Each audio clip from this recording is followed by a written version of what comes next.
السلام عليكم ورحمة الله وبركاته.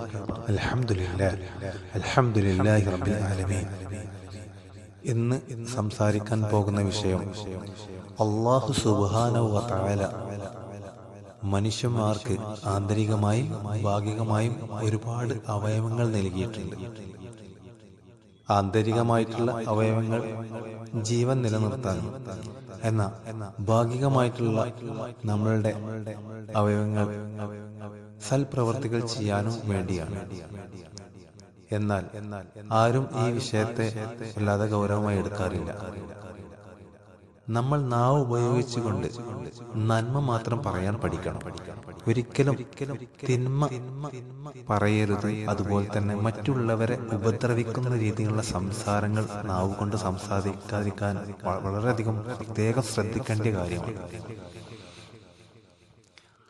ചെവി കൊണ്ട് കേൾക്കുന്നത് തിന്മയാണെങ്കിൽ സ്റ്റോപ്പ് എന്ന് പറയാൻ പഠിക്കണം. അതുപോലെ തന്നെ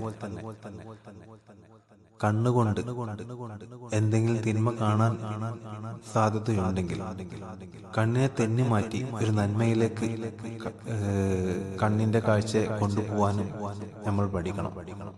അങ്ങനെ ശരീരത്തിന്റെ ഓരോരോ അവയവങ്ങളും നന്മയിലേക്ക് വേണ്ടി മാത്രം തിരിക്കാൻ നമ്മൾ പഠിക്കണം. അങ്ങനെയാവുമ്പോൾ നമ്മുടെ ജീവിതത്തിൽ അള്ളാഹുവിന്റെ റഹ്മത്തും ബർക്കത്തും നിഅമത്തും വന്നെത്തിച്ചേരും.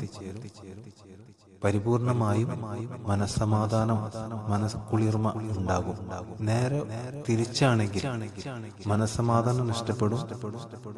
ഒരു കളവാണെങ്കിൽ പോലും 100 കളവ് പറയേണ്ടി വരും. ലാസ്റ്റ് സത്യം എളുപ്പത്തായി കഴിഞ്ഞിട്ടുണ്ടെങ്കിൽ അത് മാനസികമായി വല്ലാതെ നമ്മളെ സ്ട്രഗിൾ ചെയ്യും. അപ്പോ അങ്ങനെ തിന്മയിലേക്ക് വേണ്ടിയിട്ട് നമ്മുടെ ശരീരാവയവങ്ങൾ ഉപയോഗപ്പെടുത്തുമ്പോൾ മനസ്സിന് യാതൊരു സംതൃപ്തിയും സന്തോഷം ഒന്നും ഉണ്ടാവില്ല. മാത്രമല്ല മനസ്സമാധാനം പോയി കിട്ടും. നേരെ മറിച്ച് ഒരു നന്മയിലേക്ക് വേണ്ടിയാണ് നമ്മുടെ ശരീരത്തിന് നമ്മൾ ഉപകാരപ്പെടുത്തുമ്പോൾ മനസ്സിന് മനസ്സമാധാനം, മനസ്സംതൃപ്തി, സന്തോഷം, എല്ലാവിധ ഐശ്വര്യങ്ങളും വന്നെത്തിച്ചേരും. അപ്പോൾ ഈ ഒരു വിഷയം വളരെ ഗൗരവമാണ്.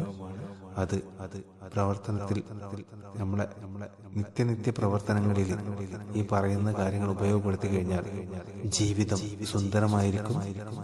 സന്തോഷമുള്ള, നല്ല മനസ്സമാധാനമുള്ള നല്ലൊരു സിറ്റുവേഷൻ നമ്മുടെ ജീവിതത്തിൽ എത്തിച്ചേരും. അസ്സലാമു അലൈക്കും വറഹ്മത്തുള്ളാഹി വബറകാതുഹു.